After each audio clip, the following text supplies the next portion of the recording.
Hello, everyone. Welcome to Lioness Lifestyle Live. I'm Ellie from Nourishment Redacted, and I'm so glad to see you tonight. And I'm Adrian from Adrian K. Gledhill.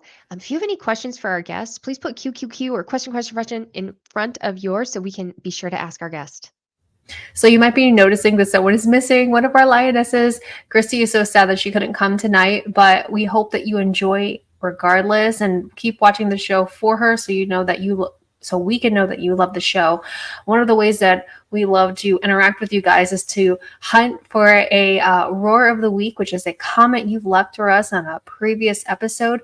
And so we have one from Cami, last day of normal. Look over. That was so wonderful. I'm going to share this episode. And whenever you do share or you like the video or you're commenting, that way the show gets out and we can continue to spread the message of meat-based eating. So I am so excited to welcome our guest for tonight. Get ready.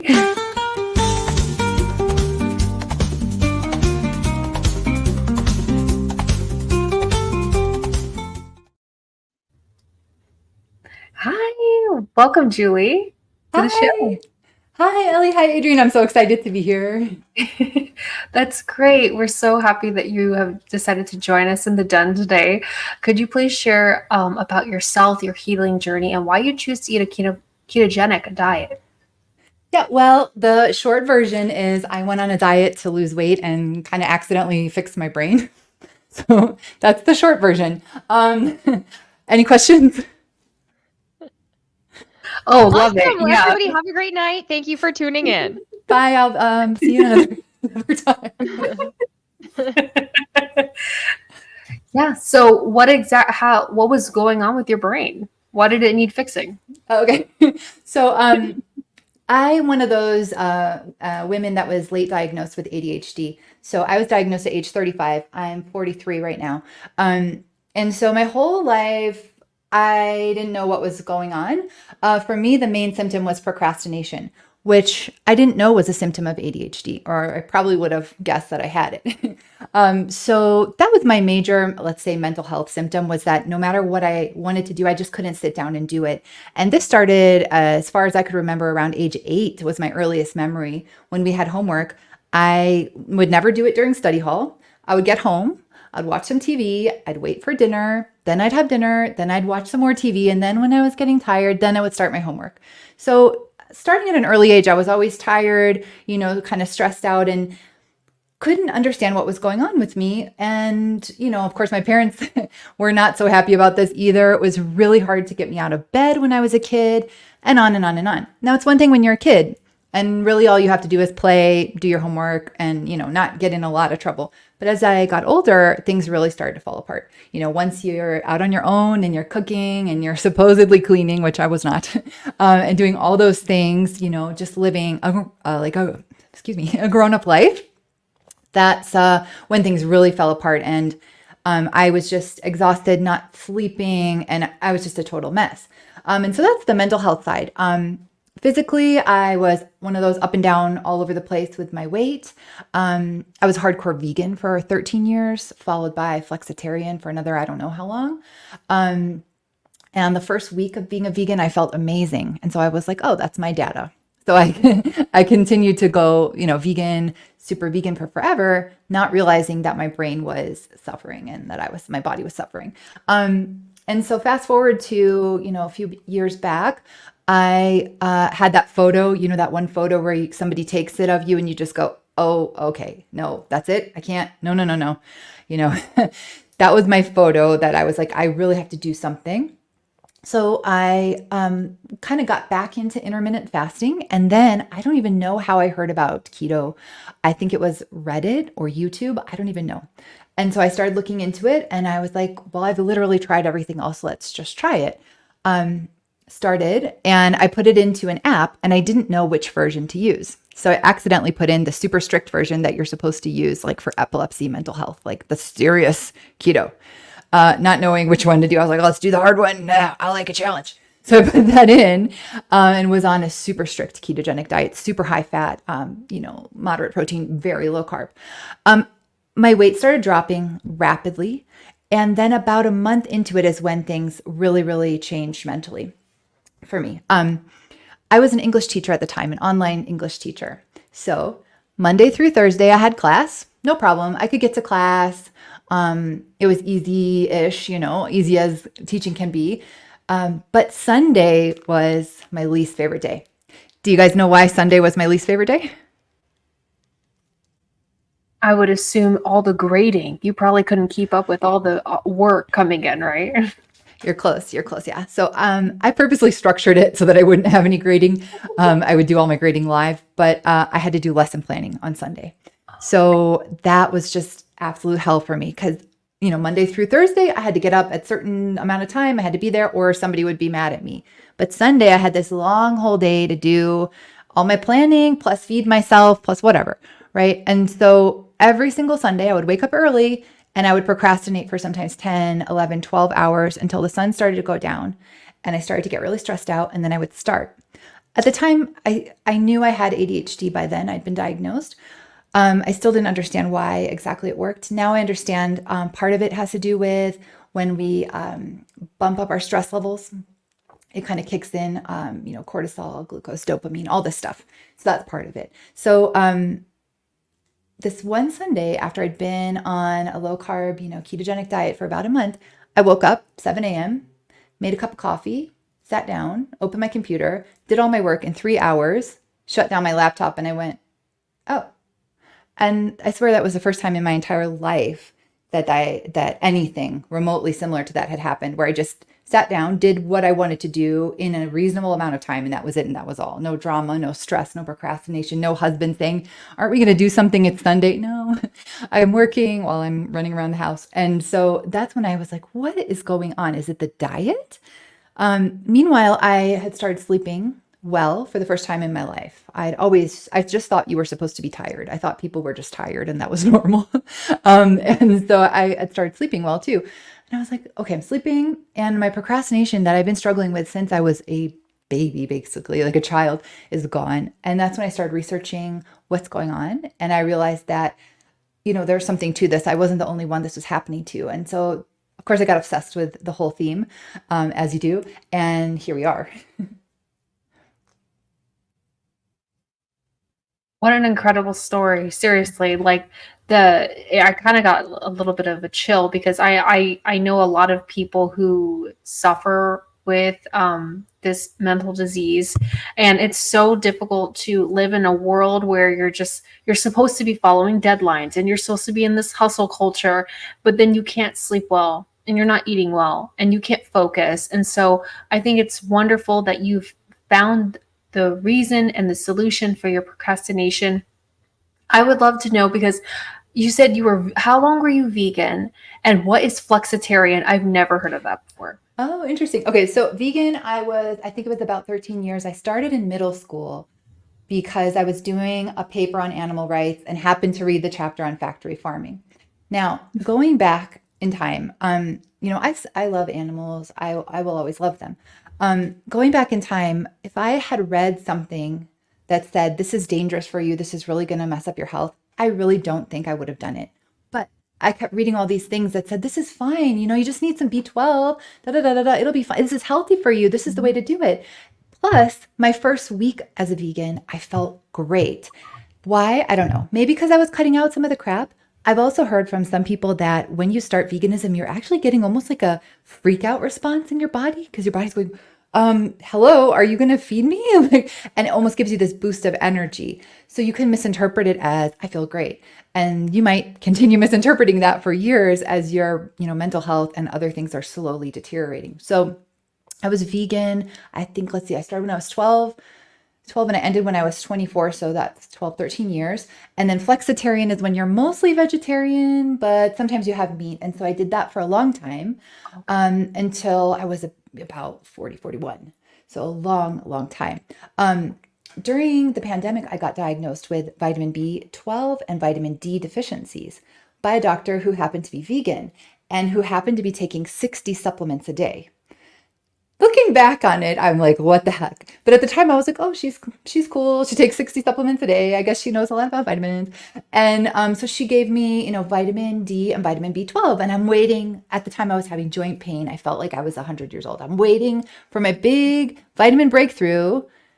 And nothing really happened. My bones did harden up because I had soft bones at the time, but I didn't feel mentally like great. So just fixing those deficiencies alone wasn't enough in my case to move the needle. So yeah, the vegetable situation really did not serve me well. And maybe, maybe you can inform me on this, but I've heard that you can actually see on a brain scan people who have ADD and ADHD. I don't know if it's swelling or if it's some atrophy, but that it's an actual thing and it's an actual condition, and it can be caused by so many different things like perimenopause, hormone imbalances, thyroid issues. Do you have any idea what the root is that you needed to heal? Okay, so that's a really great question. First of all, the thing about the brain scans, it's controversial right now. I'm not going to say the guy's name, but there is a person charging something like $5,000-6,000 for a brain scan to tell you whether or not you have ADHD. Don't do that. Don't do that. If you're meeting the symptoms and that they're affecting you, why don't scan your brain? Come on, guys. So in terms of can you see it on a brain scan, I'm gonna leave that one because the science is kind of all over the place with that. What causes it? So that's a great question. Right now, the running theory is that it's something you're born with in most cases. So it's considered neurodevelopmental disorder. So then if it's something you're born with, then how come some people are getting better at it? So my best understanding of it is it's the way that your brain is kind of built, let's say out of the box, and then certain things just kind of make it worse, make it so it's not functioning. And in terms of things like menopause and perimenopause and hormones, it's not that suddenly you develop ADHD, it's that a few things are going on. One, the hormones are getting out of whack. And there's for example, there's a connection between estrogen and dopamine. That's one. Another one, we got to think about what's going on in a menopausal or perimenopausal woman's life in general. A lot of things. A lot of times she has kids, and a lot of times she has aging parents. Just those two things on their own is a lot of work, okay? Never mind, she might have a job. She might have other health issues going on. Just dealing with, that's just an age where women deal with a lot of stuff, right? So just like what happened to me when I finally got out of the house and I had to do all my adulting, menopause is like adulting on steroids. You have usually much more responsibilities, and you're starting to get to an age where you don't feel great if you pull an all-nighter like you could when you were 18, and so it really can catch up with you, and a lot of women get diagnosed at that age, and so that's where that comes from. I think there was a third one that you asked me and I forgot what it was. Oh, thyroid, right? Thyroid. In terms of the direct link between thyroid and ADHD, I'm not sure, but I'll just say off the top of my head, it does affect your energy, and there's a lot to do with ADHD and stress, right? An ADHD brain is often a brain that's just constantly under stress. So anything that makes you feel stressed or tired or just affects your overall health is going to affect your ADHD, whether you like it or not. Where I'm getting this from is I have chronic inflammatory response syndrome, and you can get a neuroquant done, which I think mine was $200, and it's an MRI with a neuroquant analysis, and they are able to see certain things on there. And a ton of people who have this chronic inflammation have ADHD and ADD, a ton of them. Have you heard of SIRS before? Mm-hmm. Yep. And so there's a huge link between, at least in our case, the brain and the inflammation and the scans, and so that's where I was coming from with that. But we do have a question. Go ahead, Ellie. Oh, no, go ahead. Go Okay. ahead and bring up that question. Sorry, sometimes I'm really rude and I skip because I get so Sure. excited about our guests. But we do have a question from Darth Carnivore. What all precipitated getting your ADHD diagnosis at 35? Or did you say it was 39? Was it 30? 35. Mm-hmm. 35. Okay. What happened to seek out the diagnosis? Well, it was the most ADHD thing ever. So I of course heard about ADHD, but whenever I heard about it, I said, well, that's not me because I don't have a problem concentrating. I can concentrate, just not always on the thing I'm supposed to concentrate on, right? Like I have homework to do. I can sit down and write a song. I'm not a songwriter, but I'm going to sit down and write one. Well, so I never had this sensation necessarily of not being able to concentrate. Although looking back, like, yeah, I do have trouble if somebody gives me directions, like go here, turn left, blah, blah, blah. I did have trouble with that, but it wasn't the sensation. I thought that ADHD was supposed to be the sensation of like swimming underwater and like you just really can't concentrate on anything. And it is in some cases for some people they do feel like that. But for the most part, I never felt like that. I was zoning out in class, doodling and whatever. I didn't connect the dots. I just thought that the teacher was boring, and maybe they were. But nobody else was doodling as much as I was, So a couple of friends mentioned it to me and I was like, yeah, whatever. I don't believe you guys. Yeah, whatever. Yeah, I don't have it. And then one day I was walking down the street in Brooklyn, New York, where I was living at the time, and there was a big box of books on the sidewalk and it said, free books, take one. I said, ooh, free books. So I started looking through them and there was an ADHD book and I don't remember which one it was. It might have been Driven to Distraction. And I was like, let's take it. Why not? Looks interesting. So I took the book home and of course started reading it, stayed up all night as you do. And I was like, oh no, this is me. And so then it gets even more ADHD. Ready for this? So then I was like, well, obviously I need to go to a therapist. So I scheduled an appointment with a psychologist. I went to the psychologist and in the most ADHD of fashions forgot to bring it up. I proceeded, I proceeded to do 6 months of cognitive behavioral therapy, which helped me a lot with a lot of self-esteem issues, but did nothing for my ADHD. In fact, made me feel worse when the therapist was like, hey, why don't you give yourself a reward afterwards? And I tried and it didn't. And at that point I had my own business. I was sitting outside playing on my phone instead of going into my office, sometimes for 8 hours a day, sitting in the chair in the hallway, unable to open the door and go into my office.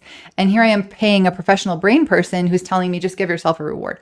So finally, 6 months in, she did help me with my self-esteem, to her credit. But 6 months in, I was like, oh, by the way, the whole reason I came here was because I think I have ADHD. And she goes, oh, I don't think you do because you make really good eye contact.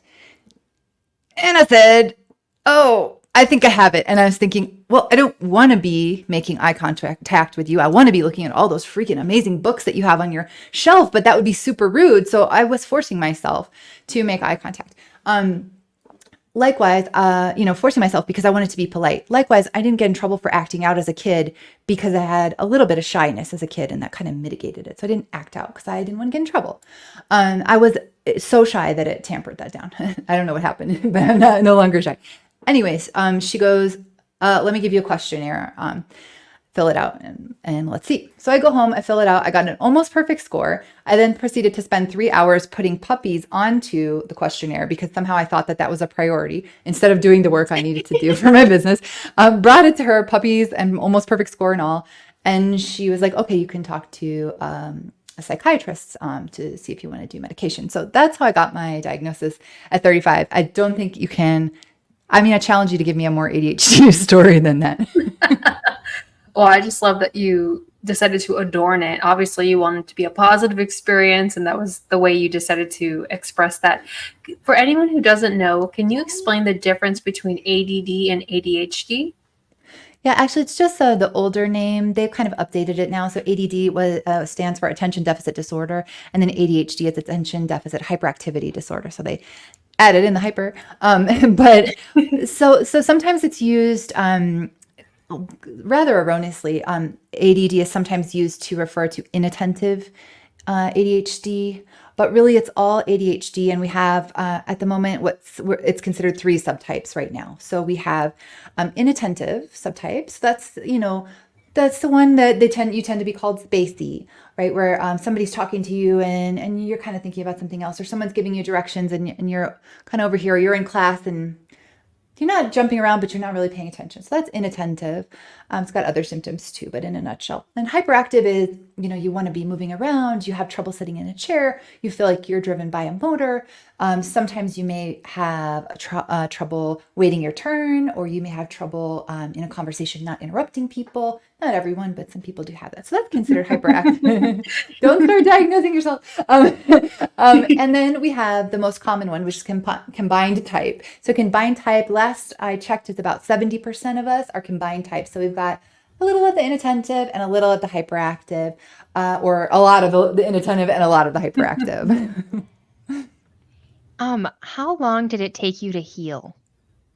To heal. Okay, so heal is an interesting word, right? In terms of me suddenly feeling a big switch, I don't know the exact date because I didn't know this was going to happen, right? I just wanted to look cute in crop tops. I literally had no other goal when I started this whole thing. But I want to say it was about a month of, after a month is when I started feeling rested when I woke up, and that procrastination thing just went away. I'm not saying I'm like a robot now and I just sit down and work but it's no longer this like, I gotta do it. That's gone. I can do it. I might get distracted. I might turn, I might look at Facebook. I might do something like that. I might, go get a cup of coffee that I didn't need, decaf, or whatever. But I'm able to sit down and do stuff when I want to do it without freaking out, without this, nervousness, without waiting until midnight. So that, and then also my emotions, wow. So I didn't talk about that before, but that was a big mess. Wow, was that a mess?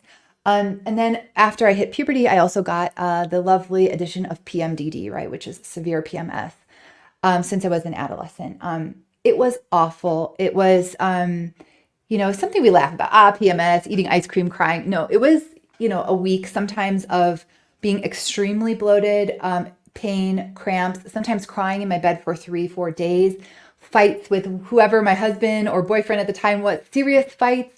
When I was younger and didn't understand what was going on, I would literally break up with whatever boyfriend every month and then get back together 7 days later. I must have been really cute when I was young because they really went through a lot. So, the PMDD, plus just in general, having a short temper, being very quick to be irritable. I wouldn't always express it because, again, I do have a little bit of shyness and politeness. I'm not going to run around being mean to everyone. But this is something we see in a lot of ADHD people, especially with the people I'm close to. I feel comfortable with them. And so the anger kind of comes out a little more easily. So that's how, you'll hear parents talk about this. Like they'll be like, my child behaves at school and then they come home and they're a monster. What am I doing wrong? And it's like, actually, you're not doing anything wrong. Your child just feels comfortable at home. Mm-hmm. Congratulations. Your child feels really comfortable around you. That's why they're running around. It's not that you're doing something wrong. It's that they, not all children, of course, but, that they just feel a little bit tenser at school and then they come home and they let it out. And who gets it? Mom, dad, brother, sister, hopefully not the dog, So that's kind of how that goes in terms of emotions. So my emotions as well. And it was really interesting. I couldn't describe, let's say, it's not that all of a sudden it's like sunshine and like everywhere I go, like I fart and like a rainbow comes out, because I don't fart that much anymore because I don't eat so many vegetables. But it's not like I'm floating on a cloud and I'm like Miss Hippie Zen, whatever.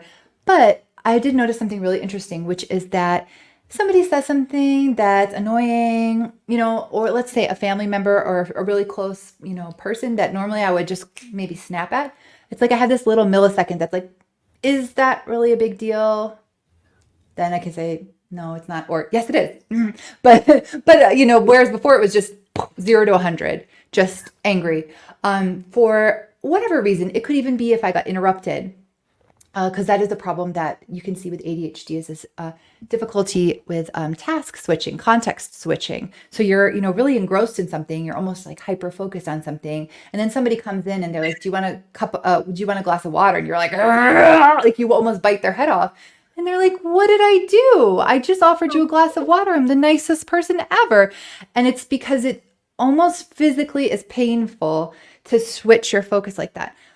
So sometimes I still have that a little bit when I'm really, really focused on something. You have that too. But it's not like it used to be where it would really cause a lot of fights. And the thing that sucks about it is that it's not like I'm, when this happens to you, you snap at somebody, it's not like you're like, I'm right, they're wrong. You usually feel guilty afterwards. Like, what you did, like, they just offered me a glass of water. Like, why did I snap at them? But you just couldn't help it. And so on top of all of the difficulty you could be having from ADHD, you now have a lovely layer of shame and, oh my God, I suck. and oh my God, I'm always late, and oh my God, I have the worst temper, and oh my God, I'm lazy, and oh my God, da, da, da, da. And so you have this like constant script on top of that. And it's like, no wonder everything's so hard. That is so rough. Like I'm really glad that you took the time to explain it, because if someone doesn't have this condition, they might not understand it. And I think a lot of it's unfortunate, but a lot of people will kind of brush it off as like, oh, you're lazy, or you're just rude, or you just have your head in the clouds. And so I wanted to ask you, because I like to try and be more positive, right? As opposed to those kind of like thoughts. So like, what would you consider like to be your superpower when it comes to ADHD? Is it like the hyper focus, or what do you think? Okay, I appreciate your positivity. I do not believe ADHD is a superpower. I'm sorry. Oh, okay. That's fine. I'm But just it's trying to be okay. nice. But let's talk about it. Because it is something that comes up a lot. People are like, ADHD is my superpower. I don't think it is. Here's how I can tell you that it's not. If I said to you, all you have to do is drink this, and it will give you the super strongest case of ADHD in the world, would you drink this? No, I'm good. No, Thanks. you wouldn't. You wouldn't drink it. It's not a superpower. It's really difficult. It makes things really hard. However, a lot of us have superpowers. Are they because of the ADHD? Are they just bonus things? I don't know. But a lot of us, for example, a lot of us are really creative. A lot of us are really empathetic. When we're interested in something, forget it. There's no stopping us, which can be great. It can be sometimes to our detriment. Sometimes we might not even get up from the desk, and we then get a bladder infection because we haven't gone to the bathroom, because we didn't drink water or pee for 12 hours. True story. It happens to a lot of people. So our superpowers, I would not say that the ADHD itself is a superpower, but I would say a lot of us have amazing superpowers on the side. And so a big part of ADHD is, recovering from ADHD and just living well with ADHD is figuring out what is good about you. What are your strengths? What do you love? And, while you're on the subject, what do you really not love? And maybe forgiving yourself if you can't always do that. Like if you really can't clean your house, maybe somebody can help you. Like what resources do you have? Do you have a family member that can help you? Do you have the money to pay for a cleaner, even if it's once every 2 months? Things like that. So that's what I think about superpower. And I appreciate you trying to be positive. Yeah, it's really funny because I kind of don't see it as a superpower, but I know that there's like a little bit of a culture with that, and so I definitely don't want to step on people's toes and be like, I don't know. I think it's important to look at both sides, and I kind of I don't know. I've never been diagnosed, but I feel like I have a little bit of that tunnel vision where I am working and focusing on like washing the dishes. I'm washing the dishes. My kids could be screaming in the background. My husband could be trying to talk to me. And then I'm like, no, I'm just going to finish this. And then I can go. I mean, maybe I'm just overreaching, but I love how you said that. So we did have another question from Darth Carnivore. Do you take any medications or ongoing therapy to manage your ADHD? So at the moment, I don't take any medications. I'm not doing currently any therapy, but I do work with a lot of ADHD coaches on and off. Sometimes we do trades and we kind of coach each other. And sometimes I just, straight up pay for my own ADHD coach, or I go to group coaching. Could be for ADHD or could just be kind of in general. A funny thing is a lot of times entrepreneurs, there's a lot of ADHD there. So sometimes just by going to a meeting, like a mastermind or something for entrepreneurs, I meet a lot of ADHDers too. And that can kind of be supportive just to be able to talk about it. So I'm currently not in therapy. Therapy does help a lot of people with certain things. It's very important to have a therapist who understands what's going on, for sure. And not to be afraid of trying a few different ones to make sure you find the right fit. Just because, sometimes you'll just get somebody that maybe just doesn't understand, or they understand, but they're just not the right fit for you. And oh, well, you just need to try. So if you try therapy and it doesn't work for you with the first therapist, don't think it's because you're broken. It's just not the right therapist, or maybe therapy's not right for you, but keep trying. Don't get discouraged if that's a route that you would like to go. Personally, I'm not taking any medications right now for ADHD. I have tried 2 different ones, And I can talk about that if you guys want to. Yeah, tell us. So the first one, when I got my diagnosis when I was 35, I was put on a stimulant. I was given a stimulant and I took it. And it kicked in about after an hour and 5 minutes, and I breathed out a breath that I felt like I'd been holding in for 35 years. Oh man. Okay. I said, okay. I got up, I cleaned the whole house. I did a whole bunch of Photoshop. I was working as a photographer at the time. I did like hours of Photoshop. And my husband at the time, my ex-husband, I'm on my second husband now. My ex-husband came in and I was like, this is amazing. I did all this stuff. Look, oh my God. Like, look at this, look at this. And he was kind of like freaked out. And so I kind of continued a little bit with that. I had really awful side effects. I had a headache that felt like I'd never felt a pain like that before. I was constantly dehydrated. I was grinding my teeth. And I was having trouble sleeping. So I know there are people that will say you should have given it more time, but I didn't feel like myself. I really felt weird.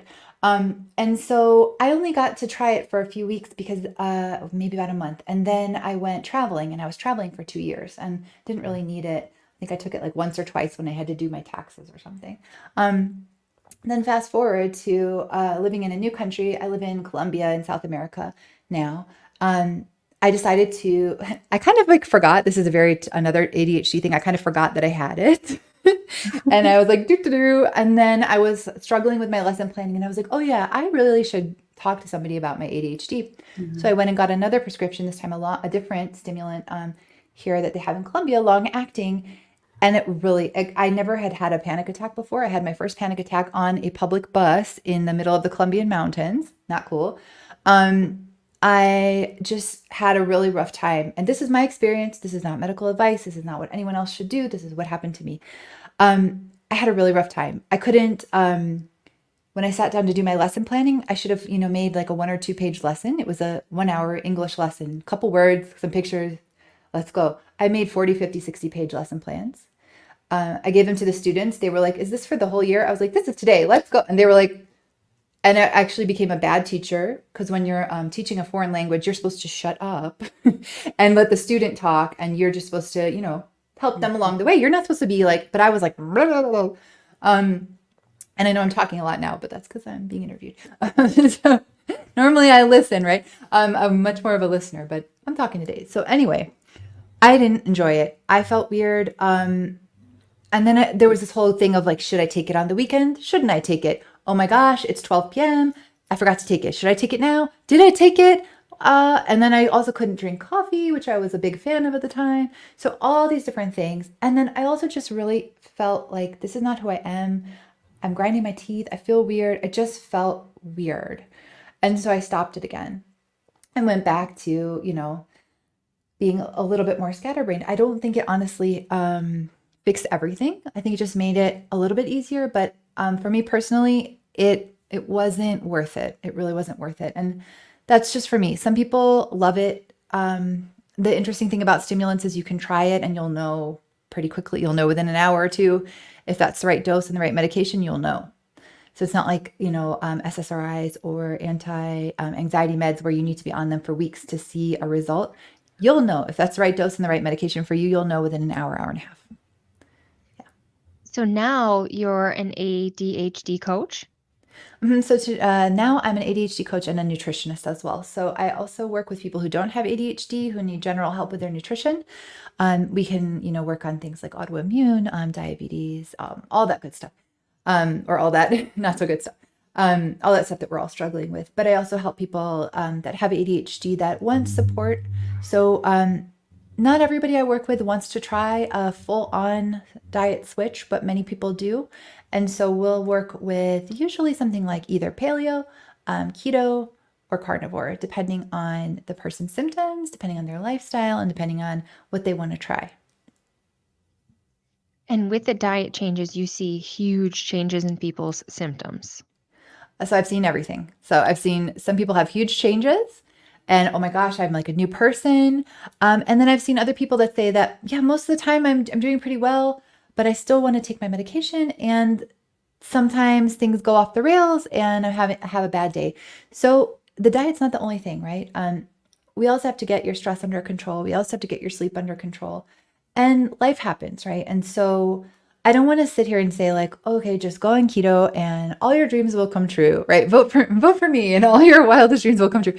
It's definitely a spectrum. Some people, it's like night or day. In my case, it's like night or day. I feel like a new person. For other people, they can feel a change. Some people feel a change when they're on a stricter version or not. Some people like to combine it with medication. So I've seen everything. So I don't want to sit here and say, oh yeah, all I got to do is, eat some bacon and everything will be fine. No, it really does vary by the person, by their situation, and also what else is going on in their life, their stress, their sleep, their level of responsibilities, and all that stuff. And also remember, we always have that layer of shame too. If that's still going on, that's going to make things difficult as well. Yeah, I appreciate your honesty, and you're being realistic by saying, it's not, you could still possibly have some symptoms, or you might not feel 100% your best, even though you switch your diet. What do you think, why do you think it works? Why do you think producing ketones and being in ketosis, why is that beneficial for someone who has ADHD? Well, according to the current research, there are currently 5 mechanisms that I know of as to why ketogenic diets, which includes carnivore and to some extent paleo diets, to some extent can also help. Okay, here we go. So I remember it with GONG-E. So G starts with glucose hypometabolism, the correction of that. So glucose hypometabolism is what it sounds. It's you're not using enough of your glucose. So what happens? Our brains, need some glucose. This is true, although we do not have to eat it. We all know that. So what happens? Our brains can be swimming in glucose, but we can become somewhat insulin resistant at the blood-brain barrier. When we become insulin resistant at the blood-brain barrier, that's when we get what I like to call candied brain. So your brain is swimming in sugar. It's getting damaged from the sugar, but meanwhile, you're not able to properly use the energy that your brain is swimming in. So this is called glucose hypometabolism. This we see in a lot of mental health disorders. There are some where we see the opposite. We see hypermetabolism, but for most of them, it's going to be hypometabolism. This swimming in sugar, and it's like water everywhere, not a drop to drink. So that's the G. Then O is oxidative stress. This one we're talking about SIRS, like you were talking about. This is where that kind of comes in. So the fact that you may get full-on ADHD. You may get ADHD-like symptoms. I'm not like the ADHD police. It's not like a secret club. If you're having the symptoms, that's good enough for me. I'm not going to say you weren't born with it. No. If you're having ADHD symptoms, welcome to the cool kids club, right? So the O is oxidative stress. So we know that ketogenic diets do reduce the oxidative stress and inflammation in the body. One of the ways that they do this is the process of producing ketones is less oxidative than the process of, doing the whole thing with sugar. It just produces, less oxidative stress. So that's one. Then there's the N, which is for neurotransmitters. So ketogenic diets have been shown in a few studies. Okay, one of them was with rats. I know, but they have been shown to help with the neurotransmitter balance. So how is a whole big thing we could go into, but basically they help with different things, like they help raise GABA, which calms us down, and lower glutamate, which hypes us up. So we don't need to be so hyper usually. So it gives us a little less of the hyper and a little more of the calm, plus helps with dopamine.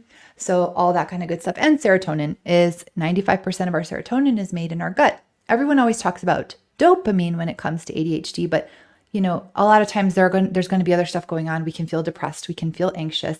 Whether or not we have full on major depressive disorder is another story. But there's usually something going on with most of our neurotransmitters. So that's the N. Then there's the G. So GONG is we'll come back to GONG because gut microbiome. There we go. So the gut microbiome, from what I've seen in the research, it does seem to improve. We have more beneficial gut bugs if we go on a ketogenic or carnivore diet. And our gut bugs have been linked to, dysbiosis in the gut has been linked to ADHD. There's been studies where they've noticed that even in little babies that had certain gut microbiome profiles, they were more likely to go on to develop ADHD in childhood and later into adulthood. So that's the G. And the last one is E for epigenetics. And so epigenetics is when we have genes and certain things turn our genes on or off. So it's like we have the genes we're born with, and then some that we are born with a switch, and then things can flip the switch. So they have noticed now, and this is from studies as well, few studies, but there are studies that this kind of diet can switch on certain genes. One, I believe it's called the DRD1, or maybe it's the DRD2. Somebody sciencey help me out here. Receptor, which is responsible for, for dopamine signaling, things like that. It gets kind of put into the right position, let's say, for a very lack of a scientific word. So we got those 5 things, right? So we've got the, to review, glucose hypometabolism, reducing oxidative stress, improving neurotransmitter balance, the gut microbiome, I always forget that one, and epigenetics. Those are the 5 mechanisms that Gong Yi, yeah, Darth. Gong Yi, yeah. Good luck with the second G. It's the gut microbiome. So that's my understanding of it. We do have another question from Darth, and he says, "Sorry for asking so many questions, No, but I we love just it. I want to love say thank you for asking questions." Oh, we did it at the same time. Sorry to keep asking questions, but have you had any success getting little girls to try the keto carnivore diet? Any advice for a parent? Yes. So to answer your question, I mainly work with adults, and so I don't have too much experience with kids. Here's what I'll say about kids. Kids are more flexible, let's say. Like, kids bounce out of things more quickly, right? They haven't been on the planet as long. They don't have as much kind of gunk, damage, whatever going on. So kids might not need to go to keto. They might not need to go to carnivore. You could try something like paleo to start with a kid, and you might find that that's all you need to do. So for kids, it's really, really down to the individual. It's down to the situation.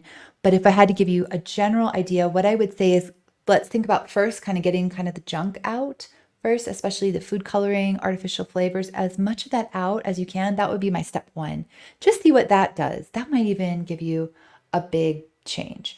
Then moving to something like paleo, right? So not worrying about my fat, my protein, just doing the very kind of natural foods, paleo, pre-agrarian, or, before we had agriculture. So none of the grains, stuff like that.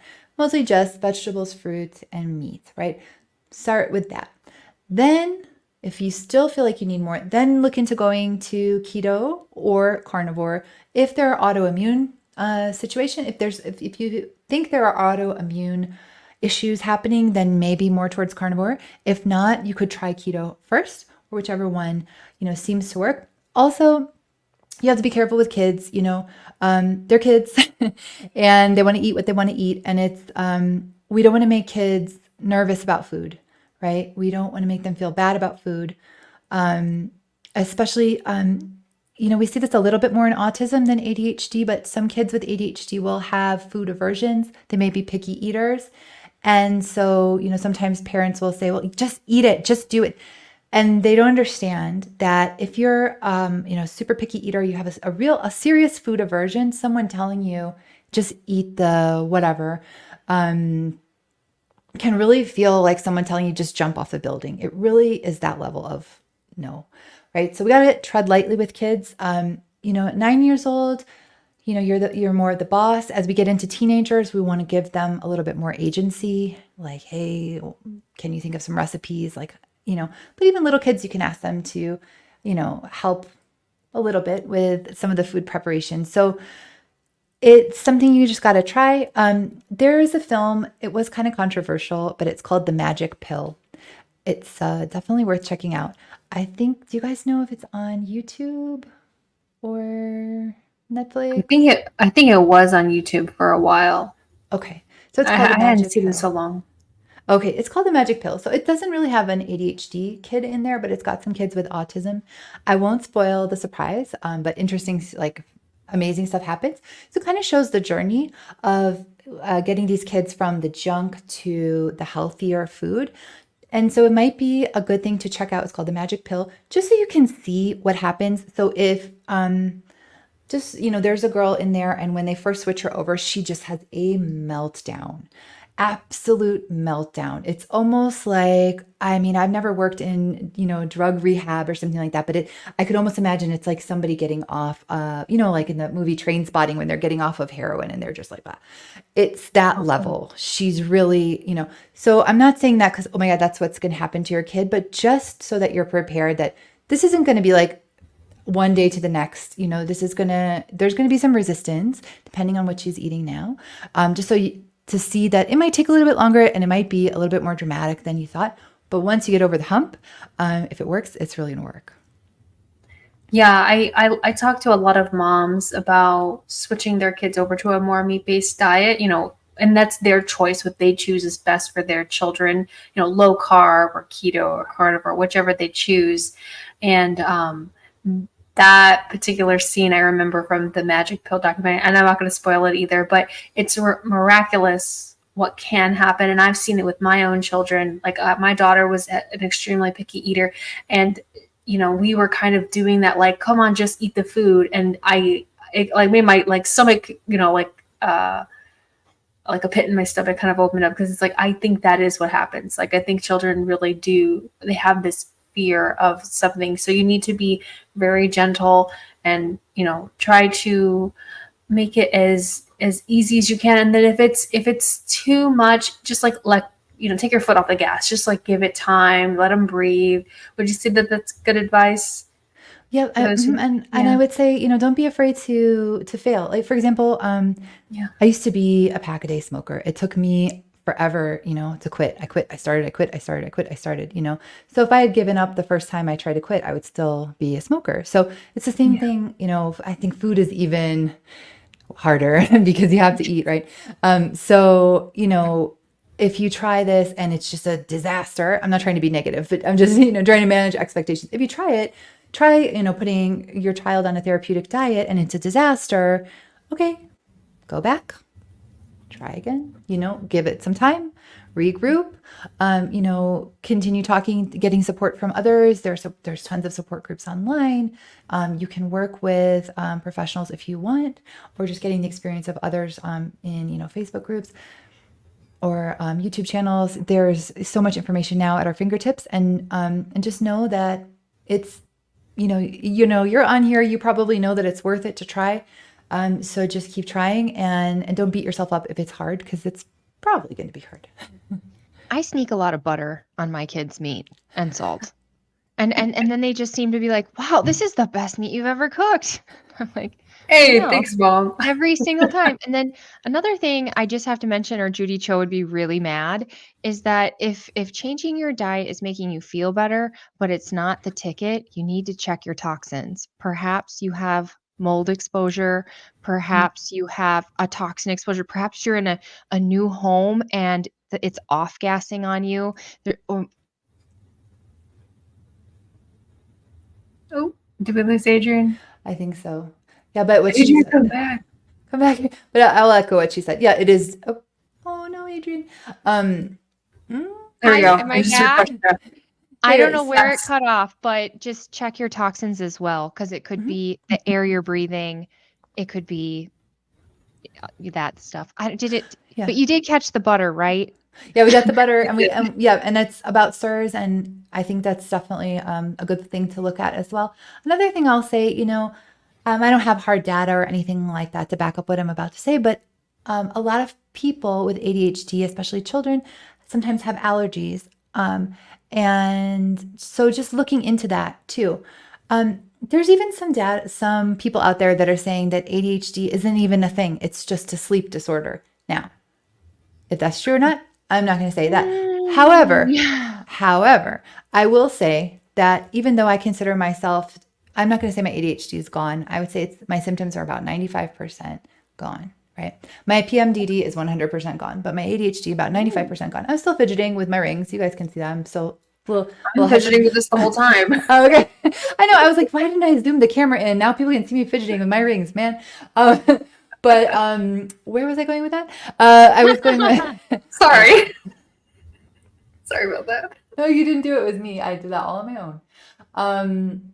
This reminds me of me trying to do dishes this morning. I mean, it took like 4 hours today. It's the week before, or it's the week before the cycle starts, and this is when it always just gets like, So I know what you mean. I just spin and I swear I'm going to get out the door by 8:30, and then it's 3:30 and we finally went for our walk. Oh, I know what you mean. No, but to what I was saying about, allergies and sleep. So there are people that say that ADHD isn't a real thing. It's just a sleep condition. I don't agree with that necessarily, but I will say that even though I consider myself to be, on the other side of it, I would say 95% of my symptoms are gone. If I have a bad night's sleep, forget it. Forget it. I will be jumping around the house. For me, it tends to come out more as hyper. I will be super hyper, jumping around the house, singing songs. In the back of my head, it'll be like, didn't you have to do? No, I didn't. And jumping around, and I might get in a bad mood for no reason. And so it will come back. My emotions will come back. Sometimes it's the day after I don't sleep, and sometimes it's 2 days after I don't sleep. So all of that to say, when we're talking about kids, yeah, it's not just diet, right? So I know that we're all here together because we're fans of a certain diet. We have to be careful. Diet is part of it. It's not the whole thing, right? It could be, like Adrian saying, toxins. Sleep is so important. A lot of kids now are, on screens until really late. Sometimes because it's fun, sometimes because that's the way they do their homework. Teenagers sometimes have to get up super early for school. Where I live, this is actually the city that gets up earlier than any city in the world. So, and here in beautiful Medellin, Colombia, we get up earlier than anybody in the world on average, because a lot of people here actually kind of migrated from the countryside. So we have a kind of farm vibe in terms of our schedule. Anyway, for kids, getting up that early, especially for teenagers, is not really the best scene. So if you're noticing that your teenager is having a lot of trouble getting out of bed, which can be exacerbated, with ADHD too, because we have problems with our cortisol and melatonin a lot of times, can you help your child somehow to get more sleep? It's easier said than done, but can you help them? Absolutely. That's all such great advice. I would love to give an opportunity to share your YouTube channel for you to talk about your coaching, how people can find you, and all that awesome stuff. So let me share your YouTube page. Can you tell us about what kind of videos you like to make, how you like to help people? Oh yeah. So let's see. The last video I made was about a lot of myths, which I kind of want to talk about if we have time. A lot of Do it. myths and or bad advice that's out there right now. That's my little YouTube channel. Myths and or bad advice that's out there that we're all hearing. So my YouTube is Julie Saad Wellness. Saad is with 2 A's, and my website is juliesaad with 2 A's.com. You can find out all about me there. So yeah, let's talk about some of the myths if y'all have time. Yeah, sure. So, for example, one thing that we always hear, right, is you have to have high protein, high protein, high protein for ADHD. Have you guys heard that before? I would think high fat. I don't know. Yeah. So I agree with you. So almost anything that you're going to see about ADHD and food these days is going to be protein, protein. Everyone's talking about protein. Obviously, you need protein, but you don't need, to eat a high protein diet. That's just not the name of the game. It's not a good energy source, at the end of the day. Our bodies want to use fats or carbs as our energy source. It's easier to turn that into energy, not protein. Protein's a very expensive process for the body. So a lot of times, a lot of people that come to work with me have started a ketogenic or carnivore diet already, and they come to me to help them because they're like, I'm starving or I'm tired or this, that, and the other.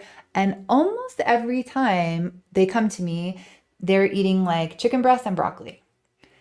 Oh no. And or salad with a little bit of salmon. And I'm like, you guys, like, no. But they're like, yeah, I'm on this, keto, high protein diet. I'm like, keto's not a high protein diet, you guys. Keto is high fat. If you're doing it for mental health, it's very high fat, moderate protein, low to no carb diet, depending on what flavor of keto you're doing. So, if you keep hearing this protein, protein, protein, have a protein snack, da, da, da. No. Protein snack also, I don't like that because protein, again, it doesn't just instantly go into your body. So if you're having a snack at 10 a.m. expecting that to perk you up, I'm sorry, that's not going to work. That protein's not going to get into your body immediately.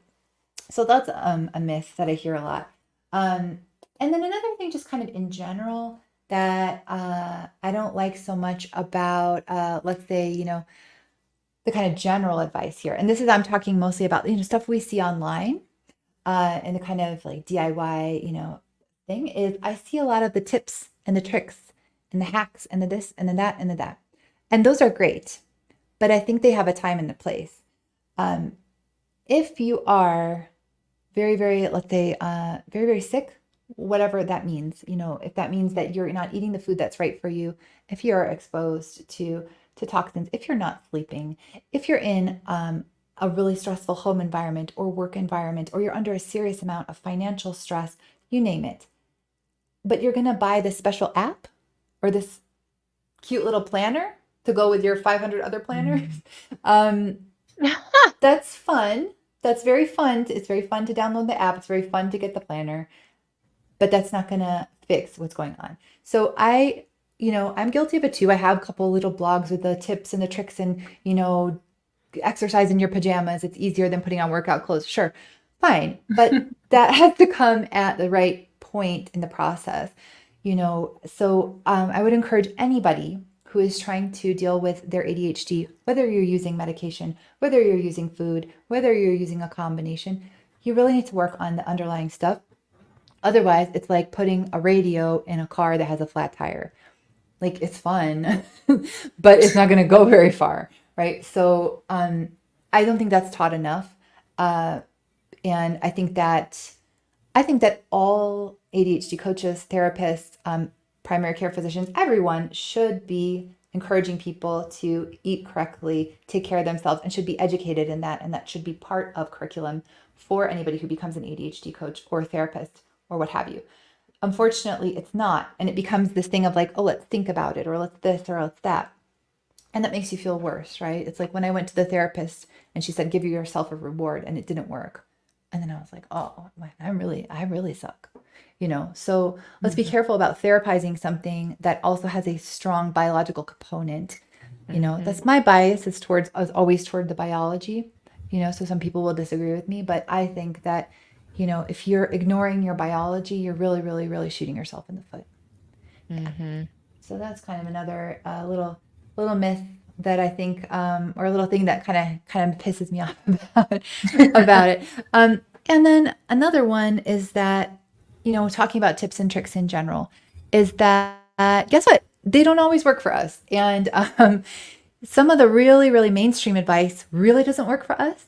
And then some of the ADHD advice might work for me, it might not work for somebody else. So that's really important to just try and to keep an open mind. Much like with the, trying a therapeutic diet in a child, with yourself, you just want to keep trying. Maybe you tried a new way of making your to-do list for the day and it didn't work. Just keep trying and keep trying. And if you try some, fancy online guru trick and it doesn't work, it doesn't mean that you're broken. It just means it wasn't the trick for you, is something that is important to keep in mind. And then one other one, which I think is important for those of us who are on these, therapeutic diets like keto and carnivore, because what we always hear is eat until you're comfortably stuffed, drink when you're thirsty, da-da-da-da-da. Great advice. However, if you're dealing with an ADHD brain, there might be a little bit of mishmash, mix up in signaling. For example, I am thirsty as hell right now, and I just now realized it. Why? Because I'm so excited to be talking to you guys, I didn't even notice I'm thirsty. And my voice, I probably sound like a frog, so let's have some water. So yeah, drink when you're thirsty, but guess what? You might not notice you're thirsty. Eat when you're hungry. You might not notice you're hungry. You might be on a stimulant medication that reduces your appetite, right? So this is great advice to listen to your body, but sometimes your body is not really telling you the whole story. So you have to figure out what works for you to get around that. So for something like thirst, can you figure out some times in the day when you're just always going to check in with yourself? Am I thirsty? I'm not saying guzzle the water. I'm just saying check in with yourself, because if you stop and think about it, you'll probably be like, okay, yeah, I do have a dry mouth. But otherwise you might straight up forget. Or, if you notice you're not eating enough because you're just forgetting to eat, can you check in with yourself? Whether that's that you set an alarm, whether that's you have another cue, like whenever, I don't know, such and such thing happens, whatever if your neighbor's dog always barks at 7, whenever my neighbor's dog barks, I will decide if I'm hungry or not, things like that. So kind of checking in with yourself. This is something that's called interoceptive awareness. It's basically understanding how you feel. Are you hungry? Are you thirsty? And even emotionally, are you angry? Are you tired? Are you this? Are you that? Sometimes we just don't notice. This can happen to anybody, but this can really happen to us. So I love the advice about eat when you're hungry, drink when you're thirsty, da, da, da, da. But with the caveat of you might have those signals a little bit mishmashed. And if that's the case, then can you scaffold that so that you just at least check in? Listen, my froggy ass voice. So you just check in if you're thirsty and so you check in with yourself is what I'm saying. Somebody asked, do you know, I'm going to say her name, Ayla. Is it Ayla? Ayla Wells? Alia. I'm sorry, Alia. Alia, please return my message. Yes, I have reached out to her. She wrote back to me and we keep meaning to get in touch. And she does not live in the same city. She lives, I think she lives further up north. And yeah, we need to hang out. Alia, if you're there, we are trying to give Julie a call. Give her a call. That's awesome. We keep trying to get in touch. Yeah. That's fantastic. Well, we are coming up at the hour. I think this was a fantastic conversation. I actually learned so much, and I'm starting to question everything about myself now. But that's okay. We're not self-diagnosing. It's let's not do that. We like to end the show with a group roar, which I totally forgot to tell you earlier. We like to count down, and we like to, because we're all lionesses. Would you be willing to do that with us tonight? Obviously. Yeah. Okay. I thought so. All right, everybody, get your roars ready. 3, 2, 1. Roar! I did an evil laugh. Wait, that wasn't right. I like it. Mine was an evil roar today. Mine was a shy riff. Mine was I'm cute. You are cute. I love that. Thanks, lady. This is a super informative, enlightening power hour. Yeah, definitely. So come on, guys. I want to see the roars. Show us the roars. Ada roared. When are we going to have Ada on our channel? Yeah, we definitely should. Ada is a girl. I don't know, Aid. Email us if you're a woman. We'll find out.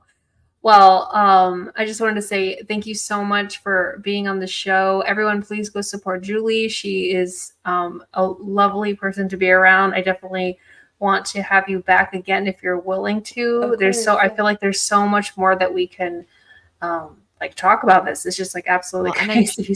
I'm sure Cristie would have loved to be here. She's just traveling right now, and she has a son that she's dealing with. I know. I totally stalked all you guys before I came on. I saw her video with Zach. Awesome. Yeah, so she would have loved to be here. So that'd be great. Thank you so much for coming on. I hope you'll hang on after we close the show. Okay. Bye, everyone. Have a great night, and we'll see you next Tuesday with another meat-based lady. See ya.